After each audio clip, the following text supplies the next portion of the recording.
What's up, everybody? Welcome to the WaterBros podcast. We're your hosts. I'm Zach. This is my little brother, Ben. And grab a drink, get to the bench. It's Farmageddon week, baby. Ben, what are we bringing to the bench today? Man, Farmageddon week. It is college football time in Ireland. Last year it was a blast, so I could not be more excited. But what we got going on today, everybody knows what we start the episode with. We fill the jug. Fill the jug. It's so coming. we got some fill the jug coming, some high quality H2O. Some high quality H2O. That's what I'm talking about. And some pop takes.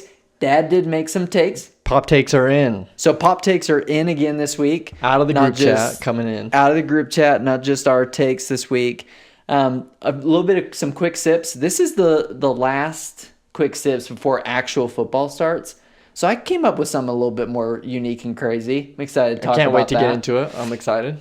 But let's just say I'm very excited to have preseason football over. Yeah, it's time. It is. We're getting there. We got a special guest, Mando, who's Mando. making an entrance currently, and I need him to go sit back down. Mando, go back to your bed. Go. Go to your bed, buddy. Go, please. Huh. Or you can hang out right there. The last thing is call your shot. So hold on, time out. We'll cut this. Had to take a little bit of a cut there. Yeah, hey, Mando wanted to make an appearance. Yeah, he did. And he did. He made his guest appearance. He definitely did. First guest on the podcast. First official guest, and he posted up. He was ready to go. He was ready to go. Wasn't making any noise. He was a little stuck. There's not a lot of space. Yeah, that's fair. He wasn't going to backtrack, that's for sure. I really shouldn't be this out of breath from just running upstairs really quick, but yeah, I'm trying to not breathe. Really fits the whole WaterBros theme, I would say. It does. I mean, it kind of makes sense. So take a drink. I just need, we just need to take our drink. Let's sit back on the bench. Sit back. And let's enjoy some quality H2O. Yeah, and let's enjoy some sports talk. So you were saying quick sips. Quick sips will get into that for last preseason. Get into real football. Yeah, get into real football. Let's get us right to the edge. And then for the first time on our podcast, we're picking a college football game. College football. Farmageddon, like I said, leading out. It's coming, baby. Man, I'm pumped. So that's what we got a little bit going on today. But for Fill the Jug, why don't you get us started, Zach? What's Fill the Jug? Fill the Jug. The one that I'm going to go with today, and I think everybody with kids can relate to this. We have started Little League Soccer back up. Yeah. Drew he's in there. He's playing. Let's be clear. He's somewhat playing. He's out there. He's influencing those around him. So leader, but not always in the right direction. So we're happy to see that. We just hope we can channel it a little bit. But anybody who is taught or coached or put their kids in Little League Soccer, it's like herding freaking cats. Yeah. We had our practice tonight. And Drew's just like, hey, can I pose for the race? They're going to do a little race to a tree and back. And he's like, hey, can I get a pose? Then he gets his 3-point stance down. Gets ready to go. Future football star. Yeah, he wanted to get into it. He feels like his cleats supercharge. And so, it's an absolute blast watching. Biggest shout out, though, that filled my jug the most. There's this little boy. Drew's kind of one of the older ones on his team. It's like 3 to 5 year olds. Mm-hmm. And he was feeling pretty sad that he didn't get the ball, and Drew came up and was patting him on the back like, hey, it's okay, bud. Aww. And so that filled my jug. Good sportsman, good teammate, and that's what we're all about. That is what Drew's all about, though. What a sweet kid. I love it, and it's so fun. We'll see if soccer's the thing, but it's an absolute blast being in it. I mean, you can't be a kid and not grow up playing soccer. No, at least a little bit, right? You gotta try it. Yeah, you gotta try it. Man, that does feel. I do love that, and I'm excited for Rudy to start doing some of those things. Yeah. So my Fill the Jug. Now you mentioned that, I've got 2 quick things. Okay, tell me. Rudy is signed up to be a Bear Cub. A Bear Cub? Playing soccer. Okay, I love it. So there's evolutions to this, but he's in the Bear Cub stage. So he gets to go play in a weekly where parents get to be involved. So it's not really playing any games, but we're going to start to get him in. So I'm going to join the world of Little League Soccer. I'm very excited. Wait. He is going to be a menace. It will be a surprise if we don't get him there without his Buzz Lightyear costume or Captain America or Spider-Man. But maybe that will give him the juice he needs to play. Maybe. Yeah. And honestly, I'm all for it. But that obviously fills the jug. But I also got to play golf last week. Right on, okay. And your boy shot a 97. Thank you. Yeah. I love it. So I'm gonna expose my golf game a little bit. Breaking 100. I'm not very good, but I broke 100. Hey, isn't that like top 50%? That's pretty. I mean, okay, with a breakfast ball on both nines, but that's not bad for me. Hey, one that's better than mulligan me. on each 9 holes, like that. I was playing decently well, starting to figure some things out on the short game. It was great. I love it. Played a full 18 round. Let's be clear. Awesome. Nothing makes me feel less athletic than playing golf. Oh my word! I love it. I'm all for it. I want to play. But it makes me feel better though. So 97, I am over the moon for you. I know. Yeah. So my jug was full. Yeah, When I that's did that, amazing. I felt great. And I honestly, there's something about playing with like, even if I play with random people, I don't even care. Yeah. Like I love just going and playing. But about the athleticism part, seeing that LeBron James does not look super athletic swinging a golf club makes me feel a lot better. Yeah, it's a unique sport. It is. Like I mean, it just because you are good at something else does not mean it's going to translate to that. to golf. Exactly. That's just what it is. Completely different sport. But I would say it's some pretty good field of jug. It's great field of jug. Great week. Football's back. Football is back. I will say, my wife has commented that we need a jingle. We do. I mean, we're getting there. We're getting things figured out. I've gotten that podcast is comment getting things too. figured out, but I keep getting the comment we need a jingle. So imagine a jingle. Yeah. Let us know what the jingle should be. I'm trying to picture it in my head right now Yeah, too. me too. It's got to have a good beat. Of like, and then you go, Oh, it's kind of like a open up a can of soda pop right there. I was trying to think what's the sound on Incredibles where he gets the water, like what does the water jug sound like when you like flip the thing and it goes. Oh, okay. So maybe we gotta think of like how we can. Are we an ASMR podcast just now? Yeah, we're shifting gears. Speaking of shifting gears, what about some high quality H2O? High quality H2O. We had a lot of high quality H2 moments this week, and I'm gonna kick it off, Benny, with the one and only, the Rook, Ashton Jeanty. What a beast. What a dog. I mean, I think his first showing, he got a little roasted because, infamously he put out the letter saying, hey, draft the guy they can't tackle. He had negative 3 yards in his first appearance in preseason, which, okay, no big deal. But he absolutely rocked. He did. I mean, just rocked a defender and then carried one on his back for another 5 yards. And that is the definition of what we're looking for in a high-quality H2O moment. I agree. Honestly, lit that guy up to get the first down. And then scored a touchdown, though. Also, like, he's a smaller, Yeah, I mean, smaller guy. He's built, stout, but right? yeah. When he hit that linebacker to get in the end zone, I was like, this guy's going to be legit. Yeah, no, he's a train. It's too bad the Raiders will ruin him. Hey, are you sure the Raiders are going to ruin him? Because your boy Brady, part owner. You're right. He is a part owner. Is that the hope? Is that the hope for the Raiders? I guess the frustration is that, like, they got Brock Bowers last year when they probably shouldn't have. Should have went earlier, to be honest. Hey, honorable mention on High Quality H2O. Brock Bowers was always putting out high quality moments. Oh, he's awesome. Yeah. He had quite the snag in that same Talk game. about 2 players I might want on my fantasy team. Yeah, 100%. Draftable. Draftable guys. Draftable guys right there. But it's like, I guess it's more coming from a frustration point that they have him and then they get Ashton Jeanty. Like, those are 2 offensive superstars, powerhouses that, like, you really would want on your team. You know? At least one of them. Watching him rock a guy, that was like, all right, welcome to the NFL, Ashton Jeanty. He's going to do what he wants to do. Yeah, I feel pretty confident I about have that. some high hopes right now for Ashton Jeanty. I do too. Yeah, I think... Kick it to you. What's your high-quality H2O moment? I got more, but I was going to say, there's a couple more, but the one I wanted to highlight, couple Denver Broncos, Jonah Ellis and Karene Reed balling out in the preseason. Caleb Lohner got a catch too. So a couple Utes on the team, on one team. On one team. Denver Broncos are the Utah Pipeline. Super Utes. Utah Pipeline. Shout out Garrett Bowles too. We love Garrett Bowles. Great guy. Great guy. On and off the field. Does a whole lot for the community. Yeah. And for those who need that love and support. Which is not surprising shout coming out up from a guy from the O Block. Yeah. You know, I mean, from the Utah O Block, he's incredible. But Jonah Ellis and Kenny Reed both logging TFLs. Dude, Jonah Ellis was making the Cardinals' life miserable.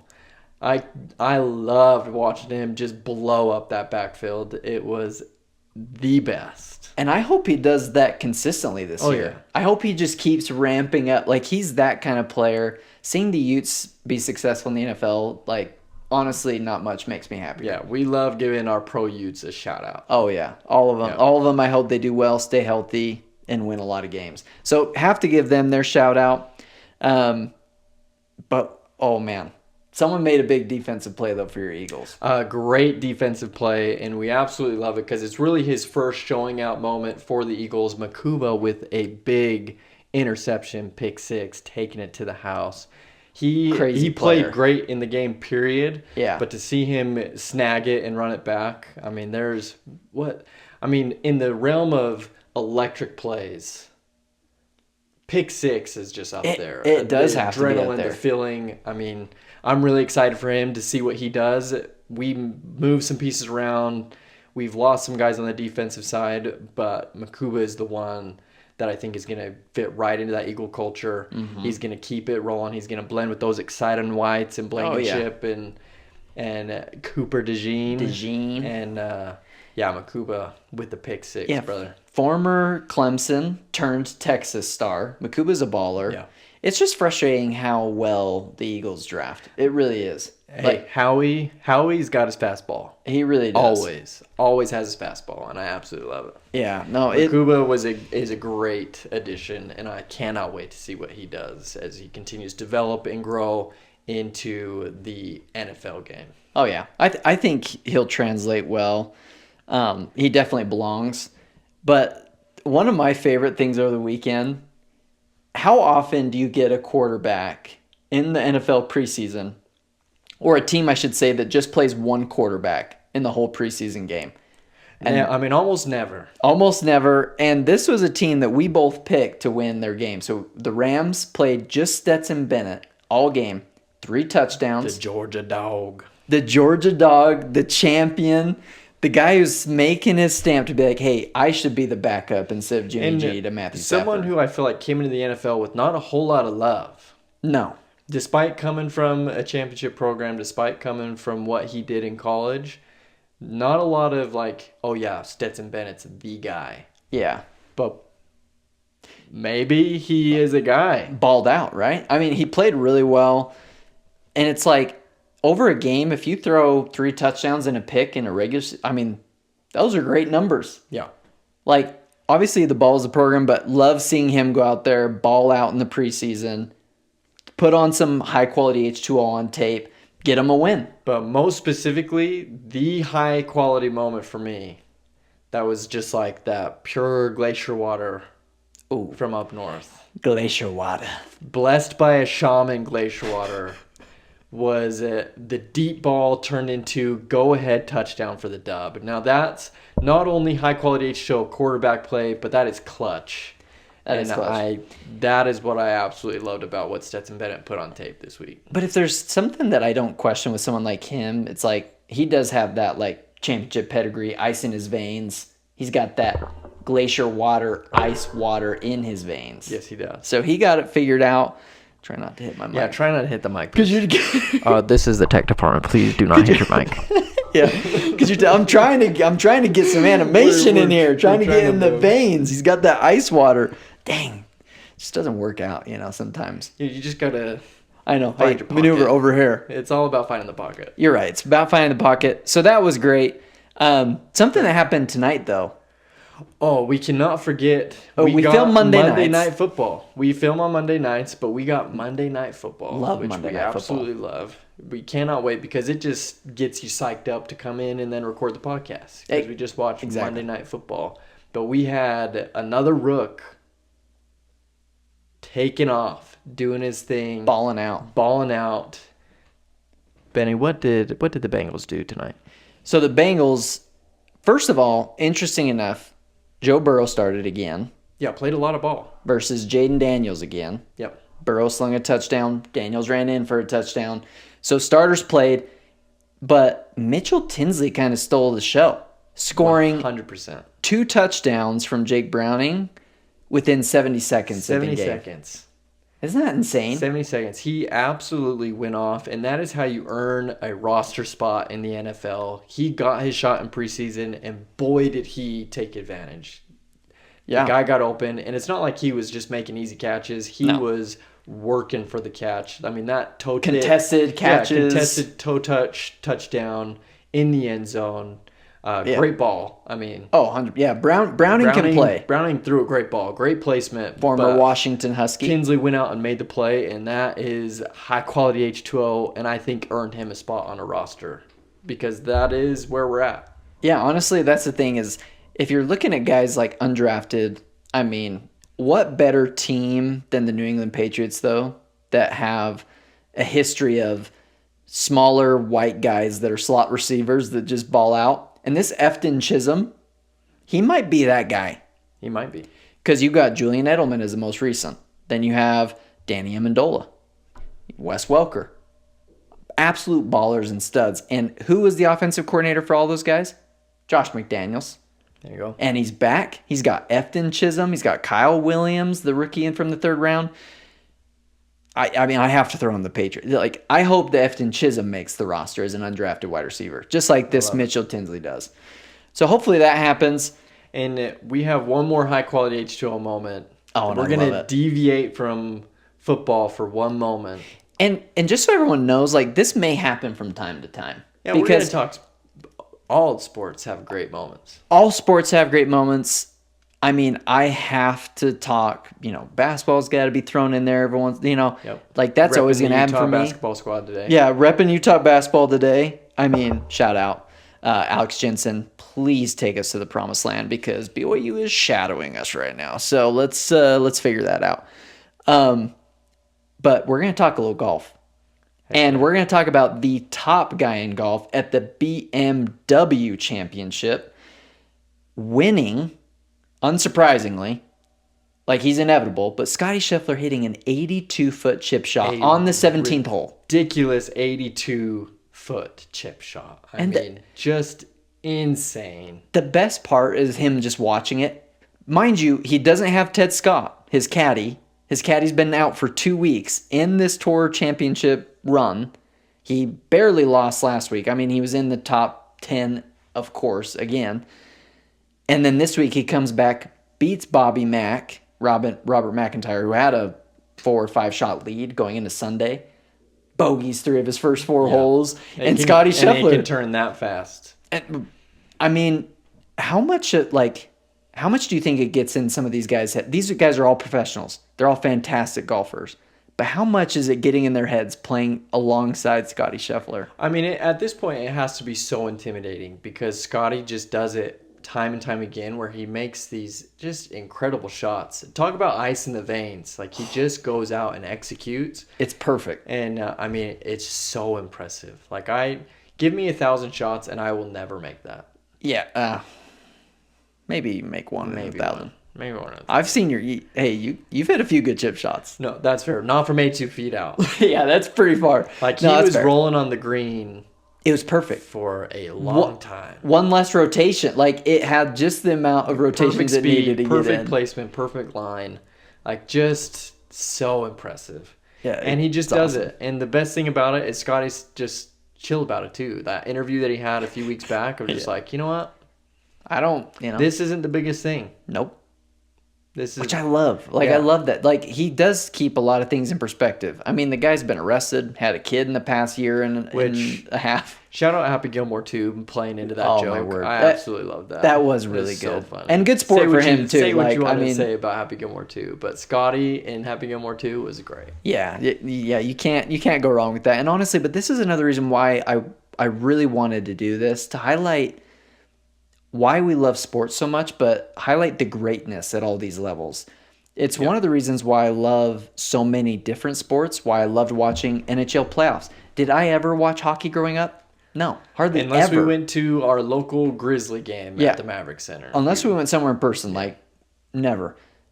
even baseball playoffs or trying to be more into baseball. Like all these things, I'm trying to be more into it, see the best of the best at what they do. Yeah, and that's Scottie playing golf. Yeah. I mean, there's nothing better than appreciating someone who has mastered their craft. 100%. And that is what is fantastic about sports, is it's just such a visual depiction of someone mastering what they do. Yeah, it's such hard work to go into that. Yeah. And consistency. Yeah, it's impressive. So But a high quality H2O weekend, to say the least. Always. A ton of high quality H2O out there. But how about some pop takes? Yeah, let's dive into our pop takes, where we talk our takes, but also some of our dad's takes. From the group As chat. the honorary member coming from the group chat. Yeah, we got to get him on. Yeah, we got to get him on. He's in Canada today. So That's right, he is in Canada. But I think once the football season actually starts, Yeah, we'll have to especially get if the him on, Utes guess. get hey, Good spot. yeah. What do we have first coming up in pop So first, takes, dude? Okay, so Dad had some interesting takes on how he thinks we can make football more enjoyable. Yeah, and this Or was the game itself and more kind of sparked from our previous conversation about kickers being a little overpowered at this Correct. point. How they because can they're just draining 70-yard. I mean, we had a walk-off 58-yard field Yep. goal this Yep. weekend, right? over Like the 50s, yeah. I mean, they're just kicking it from so far out. So yeah, Dad had some thoughts. Yeah, so first Dad is saying, hey, first of all, if it's 20 yards or lower, 1 point. 1 point. That's it. Come on. It's a P8. It's an extra point. It's an extra point. And 1 in fact, point. get rid of that. Get rid of extra points. That- Score a touchdown. Don't Yep. even worry about it. Keep it at 6. See, we need to clarify. We need to clarify that with that. Because okay, But let's lay out his scenario. let's lay it out. So below He's saying 20, you get 1. Get rid of extra point. Below Yep. 20, you get 1 point.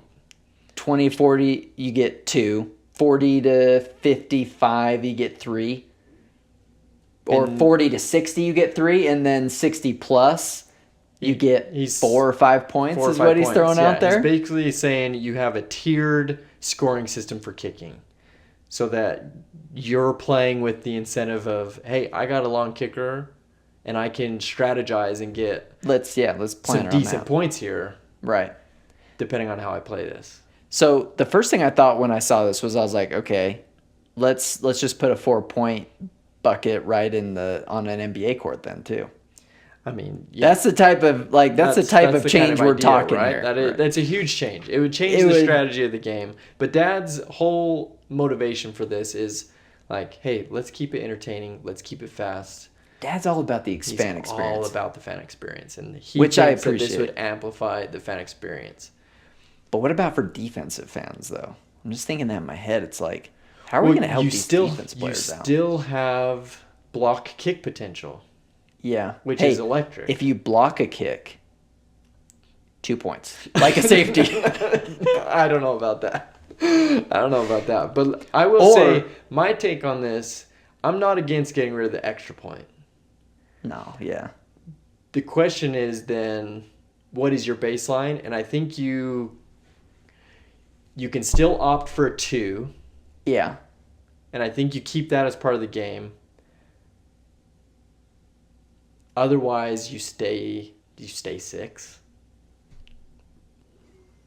You have a lot more point swing at that point, though. A lot more. Yeah. I mean, there's a lot more variability in the game. I mean, the value of having a kicker that could kick a 60-yarder like it's a 15-yarder, I mean, it would make a big difference. I do not mind the idea, though, of having a super long ball being worth more than 3. Yeah. But the problem is if it becomes so normal, you got a bunch of these guys doing it. I mean, you got to cap it at 4. 5 seems egregious. Yeah, I mean, 5 points seems egregious. That would be a lot. Could you imagine? You just get 5 points there to end. But let us know. I'm wondering what the people think. Do we change the point structure for kicks? What do you think, Benny? I mean, I like the authenticity, the pastime of the game and keeping it as is, right? They're making a lot of change. The kick has already changed, the kickoff. Yeah, the structure of that has changed a ton to try and incentivize not just being a touchback every single time. Right, which has been awesome we've to see that. a lot of Yeah, returns, we've which seen is that. good. But the one thing I don't like is basically took the onside kick out of the game. That kind of sucks. And they've shifted that rule a little bit this year, right? With the fact that you're not locked into just like, what was it, fourth quarter before, and now you can onside kick earlier, but you're still announcing to the world, hey, I'm an onside kick. Yeah, exactly. It's like, so like the classic like Pat McAfee surprise onside kick where you recover it, which is so electric. It's so much fun. I mean, that's dead. It's gone. Yeah, you'll never have that again. Yeah, which is really frustrating. So I think we keep it as is, but I do want to keep hearing some dad's takes on. Yeah, I like the idea. Some of the game changing ideas about the NFL. I'm all for hearing about those. Yeah, I'm all for it. What about, so this one is interesting in our group chat, right? So we have some interesting thoughts and experiences with Mr. Caleb Williams himself from the Chicago Bears. Which did start this week. Played for the first time with Ben Johnson. We saw him play with Ben Johnson in that new offense. Looked good. Very good. He went and played. He had a great showing. And the question for all of us has never been if he's talented or good. We know he's a good quarterback. Like, he's talented. But when we talk to Dad about, like, hey, is this guy for real? Like, are him and Ben Johnson about to go to the moon? Dad had some interesting thoughts on this, basically saying that he's not going to be that guy. Yeah, I think, for one, Dad thinks it's do or die. Yeah, true. He thinks that and I don't disagree with that. I think this year he's got all the weapons. He's got the weapons. They've made moves. They got a new head coach, new system. I think if Caleb Williams does, and the Bears, if they do not do, I mean, for sure they got to get over 50%. They have to have a winning season. Yeah. But I think if they don't make the playoffs, division, though, like, I think they're going to be like, I don't know if Caleb doesn't deliver, I think they're going to be looking at next moves. And that's the crazy part about NFL football. is fast, man. But here's the thing: is if they have that type of season, let's look at the Jacksonville Jaguars. I mean, Trevor Lawrence has not delivered, gone crazy, right? But he got paid still.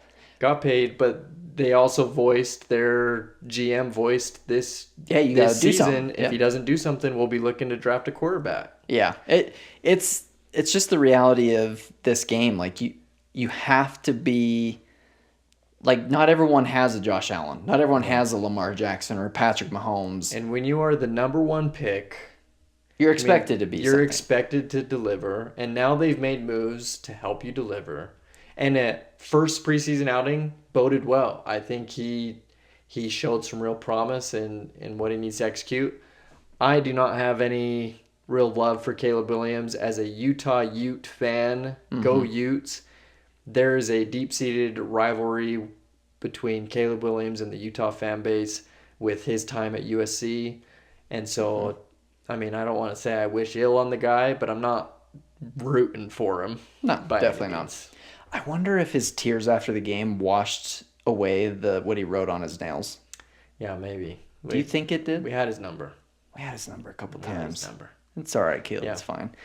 But I wonder what he wrote on his nails this week to play so well. Yeah, the Bears, baby. Just with little teddy bears on each side. Oh, yeah. Da Bears. Yeah, teddy bear, da Bears. Yeah, da Bears. That'd be pretty good. I wouldn't put it past him. Oh, man. Shoot. Whatever he did, it worked. Yeah, I mean, all credit to Ben Johnson and Caleb in they're showing this week. They smacked the Bills. Yeah, which in the preseason you don't want to lose 38-0. No. But hey, good for you, Bears. I know you're not starting anybody, but man. Come on. But hey, Cole Bishop played. Yeah, go Cole Bishop. Getting back healthy. Come on, Cole. We got you, brother. Dalton Kincaid up there.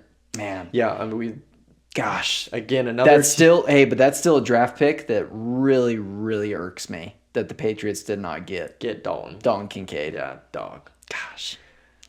That's Absolute fine. Dog. Absolutely love it. Instead of talking about that dumpster franchise of the Bears, how about the Bears? The Bears will be fourth in that division. How about the Chiefs? So the Kingdom just came out. How about them Chiefs? The Kingdom out. How about them Chiefs? Shout out Big Red and Heather. Andy Reid. Heather absolutely loves. We actually, real quick, before we dive into the kingdom, we went to the store and we were going to a movie. We're going to the movie to see Superman. Right on. Love it. Which filled the jug. Spending a night with Heather always fills the jug. And Superman, great way to do it. Heather also told me I don't talk about her enough on the podcast. So, Heather, I love you. I know you're going to see this. But shout out, Heather. Shout out, Heather. She's awesome. As we're driving in the parking lot, we're turning, and then there's this car that's just kind of getting in the way, going into the spot that we wanted to get into. But it's fine. I'm a defensive driver. Just let the guy do what he's got to do, and then I move on. And Heather said, "Nice, Big Red." And I was like, "Big Red?" I was like, "What are you talking about?" And she's like, "That guy looked just like Andy Reid. That's his nickname, right? Big Red." You nailed it. That is his nickname. Big Red. But it just cracks me up because she always looks for that approval right out. Like, hey, I know the sports stuff. Yeah. I knew ball, right? I know ball. Heck yeah. I love it. So anyway, yeah. Pretty funny. But Pat McAfee and them interviewed Clark Hunt. Yeah. About this new documentary. New documentary series coming out, The Kingdom. And my thoughts on this, Ben, because I don't think there's a franchise that was more hated. I mean, last year for sure. There have been probably teams in the past, like your Patriots, that have been hated. Yeah. Oh, yeah. But, I mean, Chiefs Kingdom was absolutely despised last year. But regardless of your fandom, my feeling is you need to watch The Kingdom. Because as a football fan, it is everything that you want to see when you get to peek behind the curtain and just get to know, again, going to just people mastering their craft and doing their thing. The Chiefs have some absolute dogs and masterminds in their facility. 1,000%. Watching The Kingdom just highlights that. And granted, it did not end the way they wanted to, right? No. They did not get their three-peat. The Eagles, baby, absolutely took care of business. Well-deserved win. I mean, I got to relive it. We actually finished The Kingdom tonight. We watched the last episode tonight. And so I got to relive that Super Bowl. Oh, my gosh. Felt pretty good. The Eagles were flying, bro. It was impressive. They were flying around. Pat Mahomes could not get a second to breathe. But The Kingdom just highlights these people like Andy Reid, who, I mean, is just generally a good person. Oh, yeah. Incredible coach. Also, huge ties to Philly. They dive into his Philly ties. But you also got to respect the Hunt family. Clark Hunt now taking over, but Lamar Hunt basically shaped NFL as we know it. Named the Super Bowl as like They're kind of wild, yeah. Like, hey, spoilers. Super Bowl. A little bit for The Kingdom. I should have said that. But a little spoiler. Lamar Hunt basically, because he went and founded the AFL, created inevitably what we know now as the NFL with the AFC and NFC conferences. And I don't care if you do not like the Chiefs, watch The Kingdom because it is incredible. And I feel that same way about Hard Knocks. Oh, yeah. I mean, we're big Hard Knocks fans here. Love Hard Knocks. Getting to peek into another great franchise that is, I mean, they have Josh Allen. You get to follow the Bills in training camp. Yeah. Peeking behind the curtain as a football fan, even if it is not your team, is something you just have to love. I agree. And like, this is something that I really do enjoy. I've been watching Hard Knocks, and you got guys from the two people that I probably envy the most, if we're talking about both these franchises. Throughout my life, it's not the players, it's not the coaches. For me, it's I wish I could be either Brandon Beane or Brett Veach, the general managers for both these teams. You know how fun it would be to position a team, drafting players, signing players, putting together the roster that you feel like is your roster, your championship team. Brett Veach was so in on getting Patrick Mahomes. And that's his guy. That's the guy they drafted. Well, and they highlight that story of exactly how that came to be. And I mean, it's the best. So they trust their gut. They do their thing. And that's their guy. And that is their guy.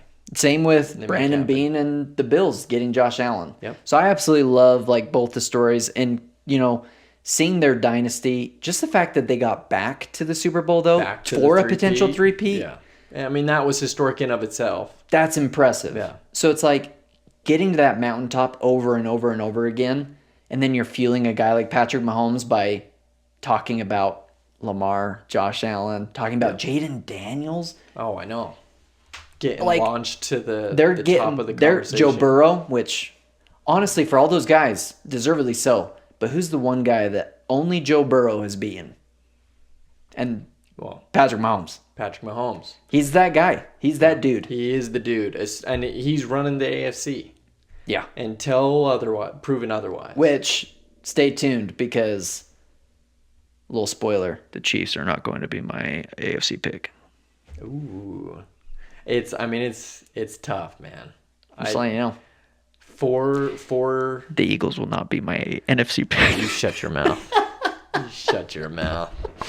The Eagles are Your gonna pick. be my NFC pick. I was going to say, Utes going I will 11-1. spoil Eagles that going to win a pick. back-to-back Super Bowl. I pick with my heart. But no, that one I feel pretty good. Yeah, no. But in that same note, before we move on from the Chiefs, yeah. Taylor Swift, is she great or not for the NFL, Ben? What is your feelings? 1,000% great for the NFL. Yeah. If it wasn't for her, how invested would Jane and Heather be in football? That is the last point I wanted to make. Jane joined football fandom because of Taylor Swift. Yep. She's a big Taylor Swift fan. That is our age.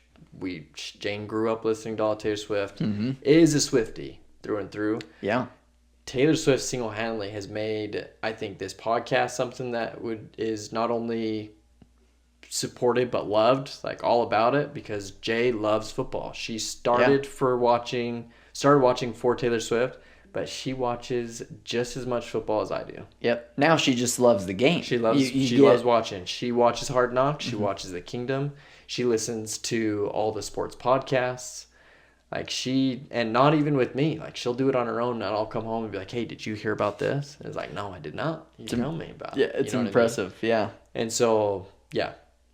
Absolutely great Couldn't for be the more NFL. grateful for Taylor Swift and making... Plus, what better timing to keep on pushing girls flag football across the country than when all these girls are watching Taylor Swift be a fan of football? Maybe they're getting attached to the game. And that's a great thing. You know, you having a daughter, it's like there's another potential game that she can play that's not... Yeah. It diversifies her diversifies her sports. Opportunities or her options. And Gwen's got the sass. She's got the attitude. You know, she's got the run to be like the quarterback that just scrambles. Yeah, she's got it. She's got it. I mean, mom's track star, so we'll see if that's we can right. get that speed in her. Yeah.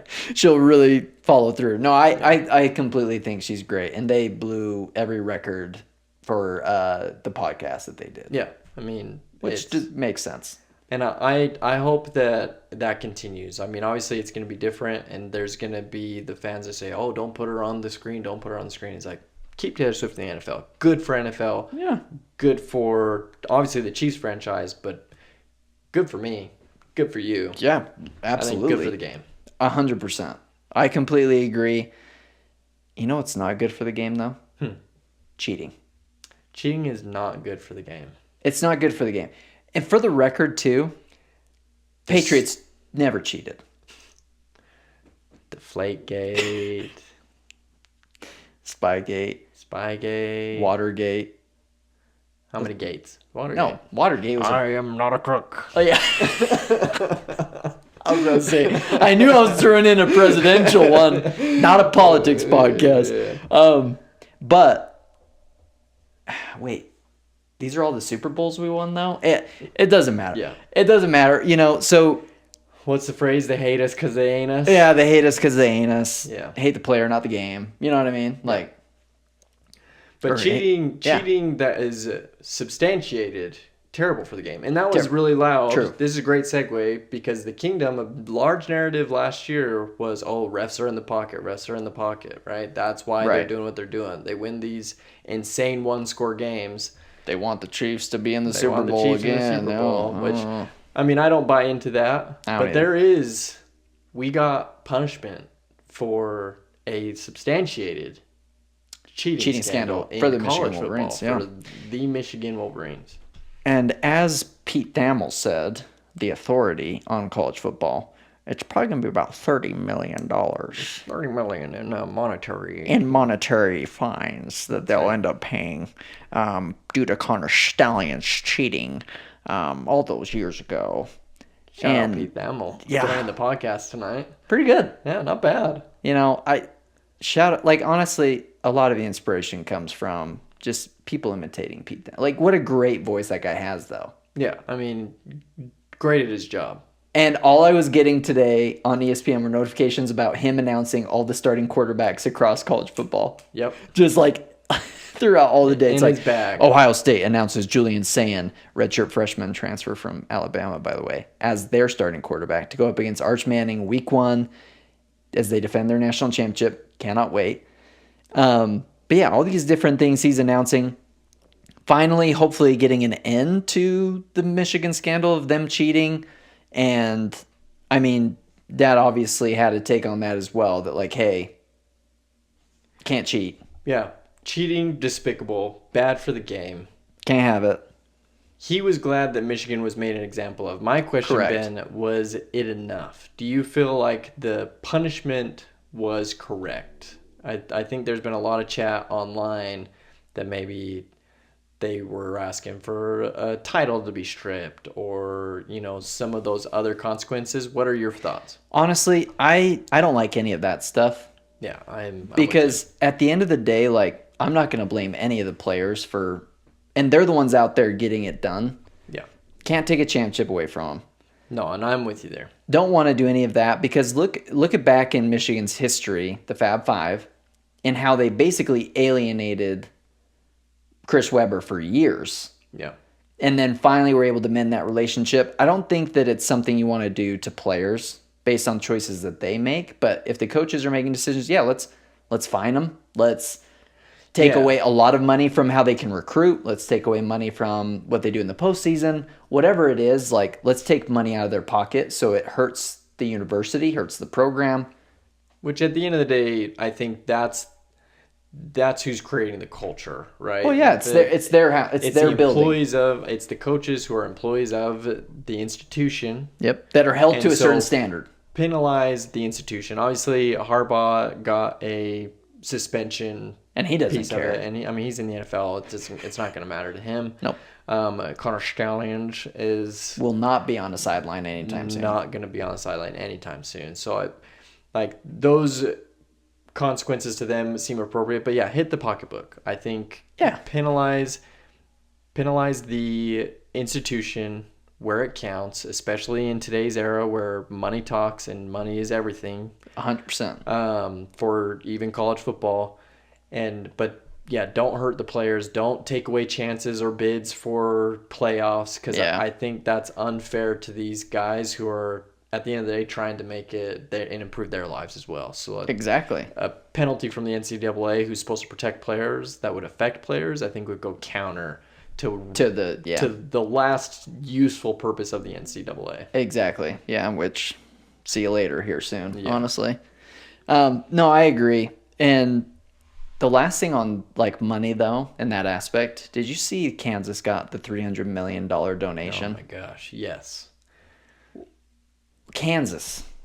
I mean, of all, yeah. I mean, Kansas has finish it. They need it for one. They're gonna finish that. Right. They do need money for their stadium. They need to. That's gonna pay for phase 2. Basically, they've already done a lot of those refurbishment. But I mean, they're not even playing in a home stadium because it was in such bad shape. Right. So which is good, and they have an incredible basketball program. It's crazy.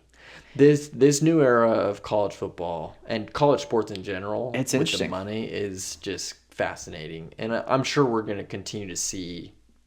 Texas Tech put in place. Texas Tech, obviously a huge example of throw all the money in there. Got the money. They have a billionaire donor former player that's going to float the pocketbook and do what they need to do to make that program successful. Yeah, and we'll see if it works. I hope not. They're Big 12. So I know exactly. All these Big 12 teams, I hope the money doesn't talk. At the end of the day, these recruits, they're going to go where they can get it back. That's what I would do. And I think if you look at a lot of the football guys, even Tom Brady, I think he was on I can't remember what show he was on, but he was interviewed and he commented like, hey, we're giving these decisions to teenagers. 16, 17-year-olds. Life-changing, huge money opportunities, but also contracts that maybe aren't in their favor. Like I think there's a lot that could be bad about it, even though these guys are getting incredible opportunities to play just college football. No, I agree. And for any high school player out there listening that has an offer from the University of Utah, take a look at it. Yeah. Let's come. Let's come to Salt Lake City. Let's play for the Utes. If you're on defense, come to Sac Lake City. Yeah, and if you're on offense, come to the new and improved offensive scheme with Dampier leading the way. Dampier, Jason Beck. It's all good stuff. Doing his thing. How about a little quick sips? You ready for this? I'm ready. I'm ready for some quick sips to dive in, dude. I've been kind of excited about this. So, get in your bag. What do you got? Going into preseason week 3, one of the things I was curious about is, okay, what does this mean for regular season success? Does it matter? Does preseason matter? I think that's the big question. Obviously, they're not playing anybody. They're playing a lot of seconds, thirds, fourths, guys who aren't going to make the roster. Yeah, everybody getting an opportunity, seeing what we've got, right? Yeah. Trying not to get injured, all that kind of stuff. Doesn't matter. So there's an interesting trend, though. So teams that win their preseason week 3 game have on average netted approximately 23% more wins in the regular season compared to those that lost the preseason game 3. So that's about, again, 23%? 23% more, which is about 2 wins per team. Okay. So it's like all these teams 2 wins could be the difference of winning a division or 100%. Making the playoffs or not. It can be a huge swing. And if you're the Patriots, winning your last game could be the difference of having the number 1 pick or the number 4 pick. Freaking, yeah. No, I love Will Campbell, but anyway. Hey, Campbell's going to do his job. He's going to do his job. He's going to protect quarterback. Still salty about that one. But the other thing that was interesting is that playoff teams in every season accounted for 50% or more of the teams that won their preseason week 3 game. Interesting. So 50% of the teams in the playoffs won week 3 preseason, leading into regular season play. Yep.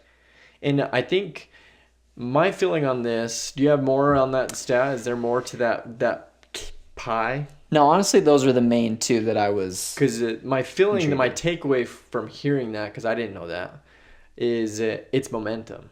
Yeah. I mean, right? It's like the last game before the regular season starts. I think it's... Because coming from someone whose team lost in preseason week 2 to the freaking Browns, sure, not happy about it. Got a friend, shout out Jeff, big Browns fan. Shout out Jeff. Gave me crap. He said the Eagles looked like crap. So they looked like absolute crap out there. Had to deal with that because I give a lot of coming crap from to the him. Browns fan. Yeah, I know. And I give him a lot of crap. Granted, we've talked a lot of crap on the Browns just in this podcast alone, but and so he's taken it. We've chatted. He talked some crap back. I'll take it. That's fair. I'm here. Let him have his preseason win. Let him have his preseason win. And I said that. I was like, well, when we're playing the QBs, we're playing. Tanner McKee didn't even play, so you know. Yeah, seriously though. We have a lot. We're even resting Tanner McKee. Yeah, we're resting Tanner McKee here, so let's not get crazy. But yeah, coming from someone whose NFL team lost this weekend, I think I don't like to see it. I'm not gonna get crazy and say like, oh no, are we in trouble? No, I'm not going to do that. Like, I have all the confidence in the world in Eagles and with the team they're putting together. But you want to see a win. You want to see a W. You want to go in to that regular season, especially that opener, those first few weeks, with some fire, with guys that are rolling, guys who make that final roster. That's very interesting. Plus, injuries always play a factor in the NFL, in every sport. But in the NFL, where... this is going to show us your depth, right? Yeah, no, that's a great point. That's important. So the Bills losing 38-0 in their game, and Sean McDermott saying like, yeah, that was alarming. Yeah, it's not. It doesn't matter if it's preseason or not, because if our 2s are going up against their 2s, our 3s against their 3s, and we're just getting our butt kicked. That means our next man up is maybe not the man for the job. Exactly, and maybe it's a week by week thing, but that stuff is important. So that's what I look for in the preseason. Is okay. How deep is the team? How deep are these rooms? How is the player development? Whether it's through the training camp, how are we drafting? So are our backups able to jump in and play and maybe fill a role if they need to? Next man up mentality. Yeah. And I think it's important to remember that they're going to go from, 90-man rosters to their 53-man roster. And that happens, this is the last shot, right? This is the last week where they're going to make or sink. They're either going to go or not. And so there's going to be... Or go play in Canada. Yeah, the CFL, which in my time, that's in my algorithm a little bit. I'm seeing a lot of CFL. Or playing in the USFL? Under the rock. Under the rock, yeah. Under the rock. So, a couple options. There's options, but a lot of guys are not going to make it.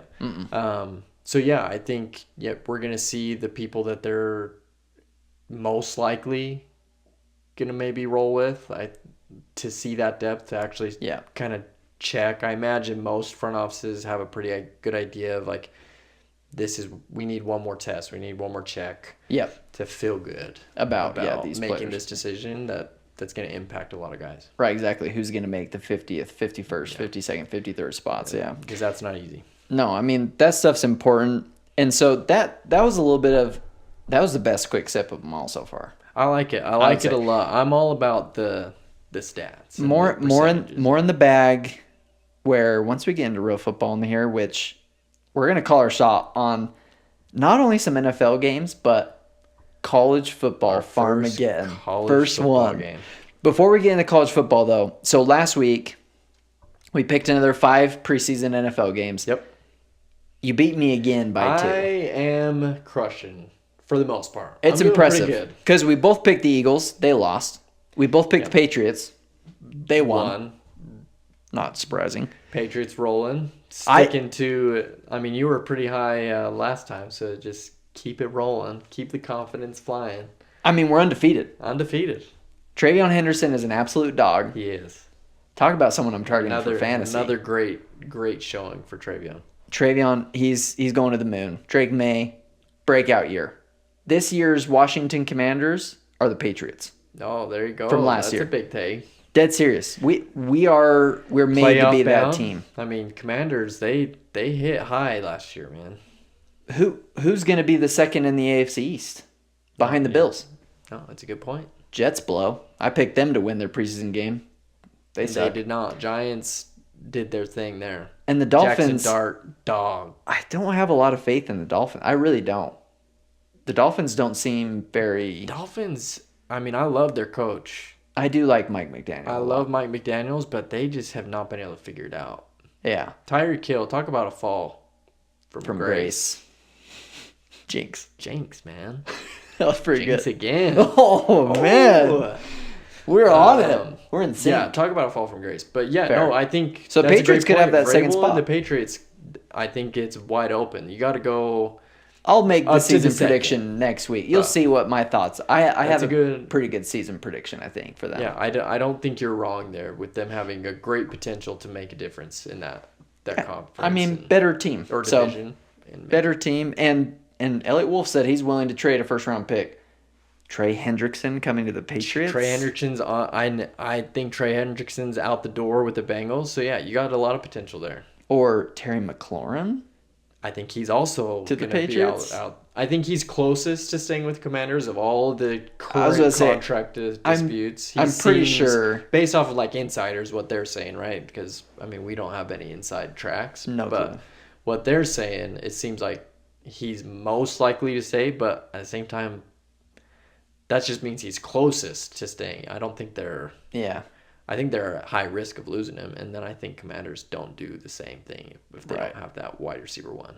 Yeah, and I'm pretty sure that of all players that are like of all teams that Trey Hendrickson could go to, Patriots are in probably the top 3 of destinations. They have plenty of space, plenty of money to work with. Money's available. Trey wants to get paid, and I think there's a lot of. I think that's very promising. Yeah, come up to New England. It's beautiful. Yeah.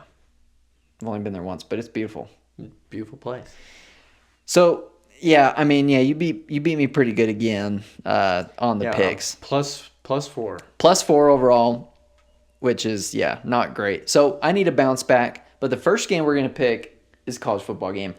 Ranked matchup, 22 Iowa State. Weekend is going to be great. In Dublin.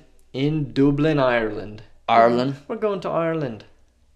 Just throw it in the wash, it'll be grand. We're going to see some football. Oh, what? This is my best Irish accent I can pull out, just right off the top of my head. Off the top of me head. That's pretty good. We're going to try to keep with it. No, not for this whole bit. Oh, dang it. Oh, I got so excited. But we're going to have Farmageddon. What's your Farmageddon, eh? Farmageddon in Dublin, Ireland. And we've got 22 Iowa State playing 17 Kansas State. Hey, there you go. Is that all right? Not bad. I'm not an accent guy. Accents are tough. It is very difficult. Yeah, in all seriousness, Farmageddon in Dublin, Ireland, kicking off the college football Great series. Game. Not only a ranked and a highly great historic rivalry and battle. Yeah. That only maybe has a couple years left in its life before things shift, but also Big 12. We care a lot about Big 12 ball. 100%. So there's a lot of implications. But yeah, 17 Kansas State, 22 Iowa State. We will definitely be tuning in Saturday morning to watch this game. Will not miss it. Yeah, not missing this one. Man, and it's tough. So we've got Avery Johnson for Kansas State versus Rocco Becht, Iowa State. Iowa State. And keep in mind that Iowa State right now has won the last 2 years. Mm-hmm. And that they lead currently this rivalry 54 wins to 50. Pretty close. And then there's a couple ties. I think 2 to 4 ties. I can't remember ties. off the top of my head. But what you care about, 54 wins, 50 losses for Iowa State. So they are leading this rivalry and are coming in as the reigning champs of Farmageddon. Right, yeah. So they've got the momentum. Obviously neutral side, field. I'm which interested to makes see a difference. Who's going to travel better, the Iowa State Cyclone fans or the Wildcat fans from Kansas State? That's a great question. If there's going to be a little bit more red in the stands, a little bit more red and yellow, or a little bit more purple. I'd imagine it's going to be Probably pretty even. pretty square. Plus, and then a just- lot of fans of just football. Just Irish folks. Just some good Irish lads coming to watch the game. Yeah, just watching the game.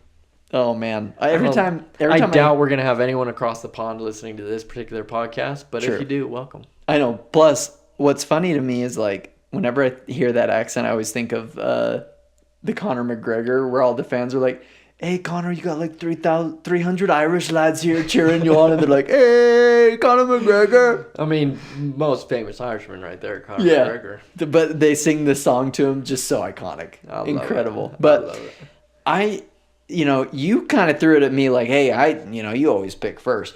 So I want to return the favor. I want you to pick first on this game because I'm very curious what your thoughts are on Farmageddon. All right, lads, you ready for the pick for the first college football season game of 2025? Are we going to find the pot of gold? Farmageddon is going to be freaking wild, and this is the pick of the week. It's going to be K-State and Avery Johnson pulling out to W, mate.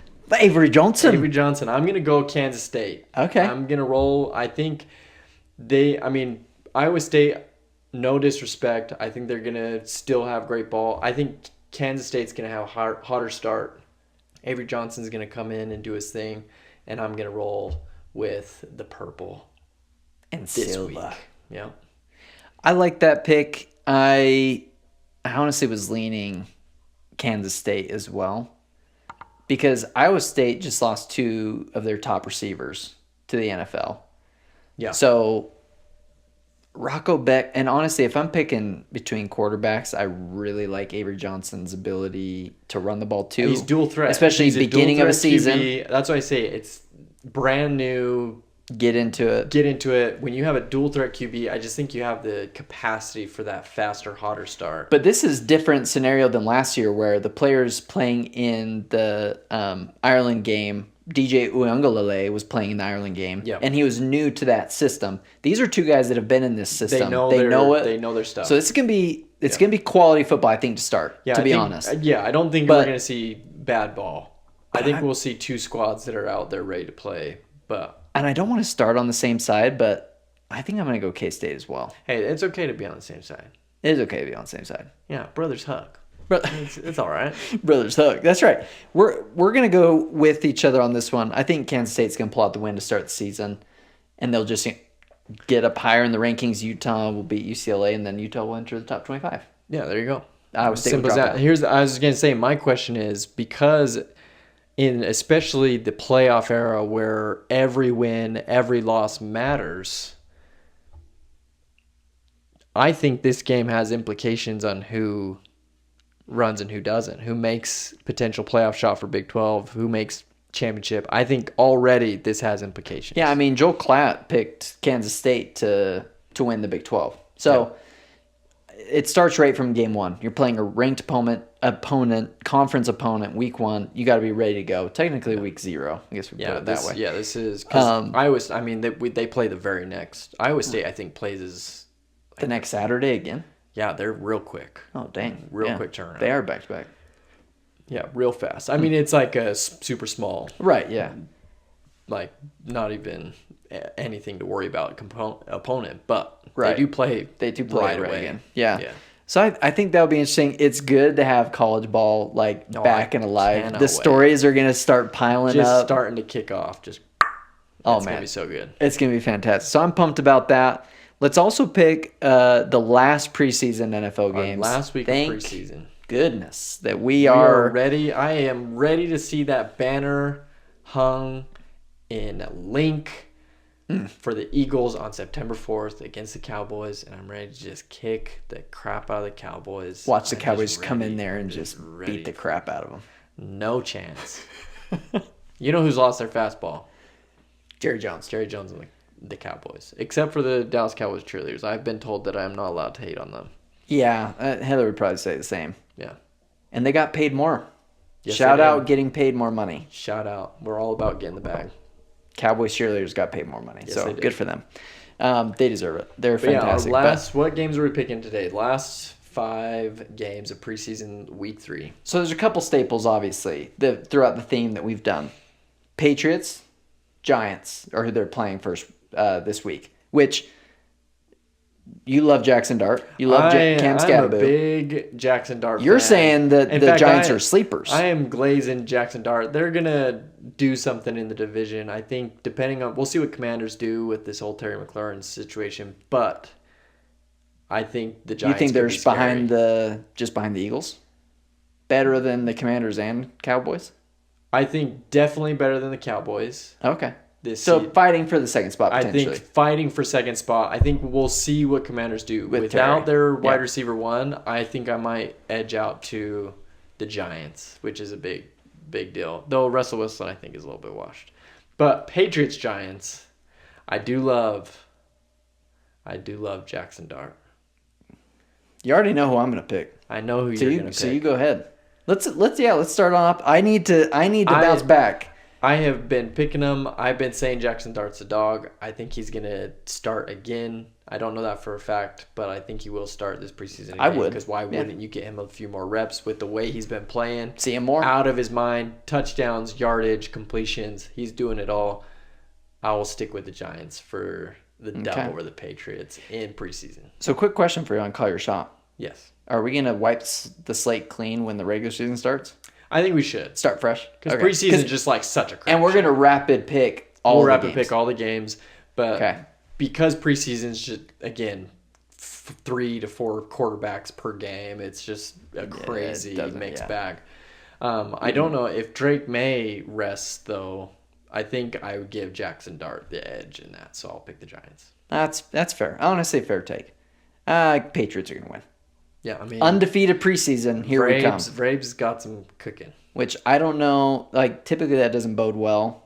There are teams that are absolute trash that go undefeated in preseason and don't win anything. But Patriots they're on the up and up. They do look better overall. They're passing the eye test. The eye test, which is good. And when Drake May's out there, I feel like he's passing the eye test. Oh yeah, he looks smooth out there. Yeah, calm, cool, collected. The guy we want at the helm. Yeah.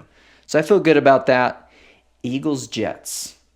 Eagles-Jets. I think Eagles have a get-right game for preseason. I'm going to go Eagles to take that W.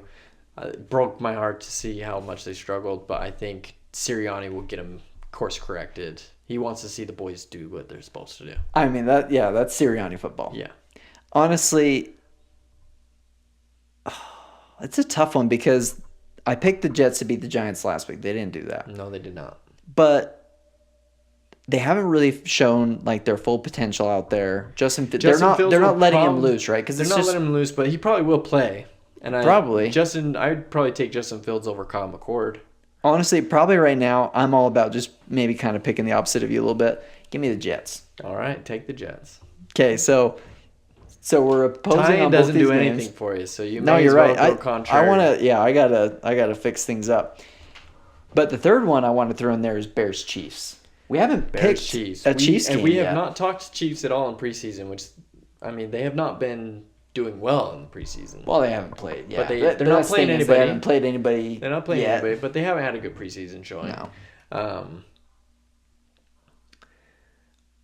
I think if I'm picking this game, I'm gonna go Bears over Chiefs, just based off of what we have seen in the preseason so far. I would say that makes sense. Yeah, I think that would make sense too. But give me the Chiefs. How about them Chiefs? I mean, I don't really have a choice. I'm down 4. Might as well. You gotta shoot. Yeah, shooters gotta shoot. So, but here's the thing: the Chiefs, do they play some starters?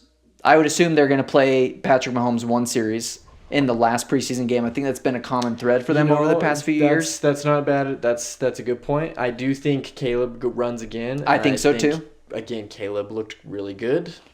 He did. Looked really good in his week 2 appearance. So, I mean, one series is definitely not 4 quarters. So you're right. We shall see. Yeah, but they got Mr. Bailey Zappi on that team too, so he might be running wild in the last game of the preseason for the Chiefs. Bailey Zappi. So hey, he might. That's why. See, there's rationale to why I'm picking him. Yeah. Former Patriot, give me the Chiefs. 4th game, Colts Bengals. Colts Bengals. See, this one's interesting. And Joe Burrow has played in both preseason games. Preseason ball already. I think for the Colts, they're gonna. I mean, there's a little bit of a situation going on there with Anthony Richardson and Daniel Jones. Yep. Who's going to be the starter? I think if Anthony Richardson, he has to have a good showing in that game to earn his starting spot. Agreed. It seems is where he's at this point, because I don't know that he's passing all of the hopes right now for that franchise. Yeah.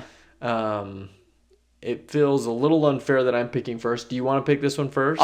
I can pick this one first. Okay, you pick first. Because on that same thread, I'm thinking you're going to have, this is going to determine the starting quarterback battle, so they should be on their A game.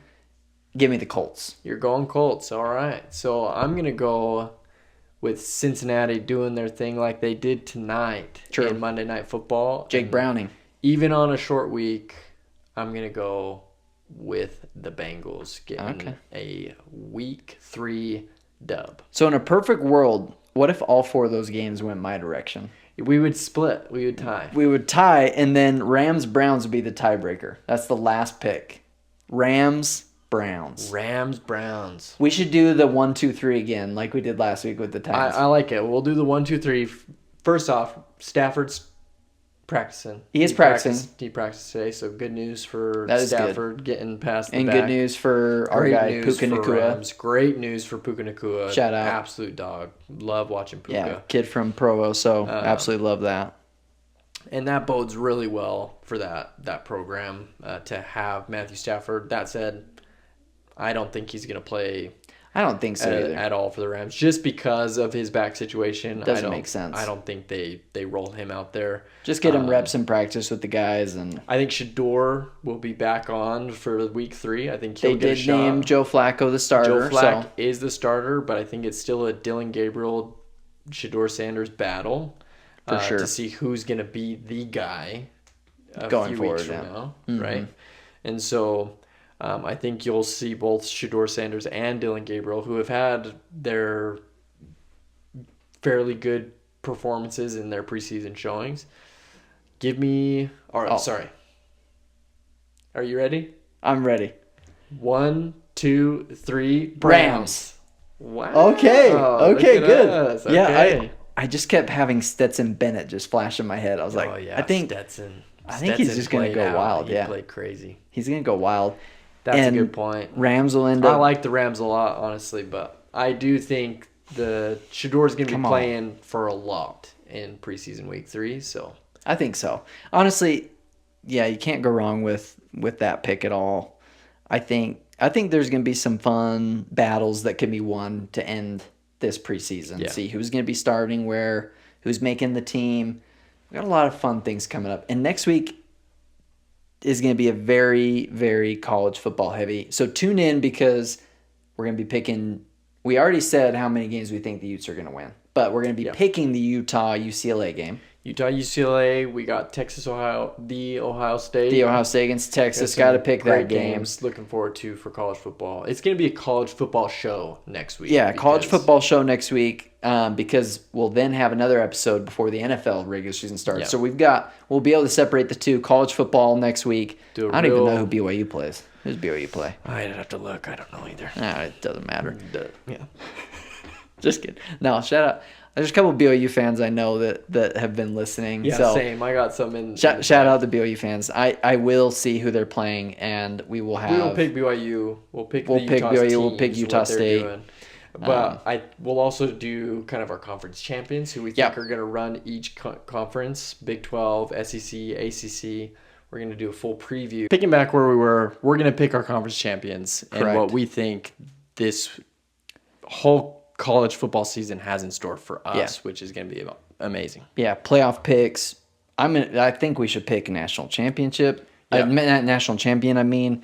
I think we should pick a Heisman winner. I think we should just run wild. Yeah, we're going to have a lot of our predictions on what we think is in store for an incredible college football season. To 2026 college football. Man, I'm pumped. I cannot wait. I mean, I've been playing it on PS5, pretty consistently. So I'm excited to actually see it. You're dialed in. See it live. Yeah, you're dialed in. Oh, I'm ready to go. Heck yeah. Let's do it, brother. Let's do it. Hey, Benny, this was a fun episode. This was a fun episode. And to everyone who's stuck with us and is listening, thank you. We appreciate it. We love it.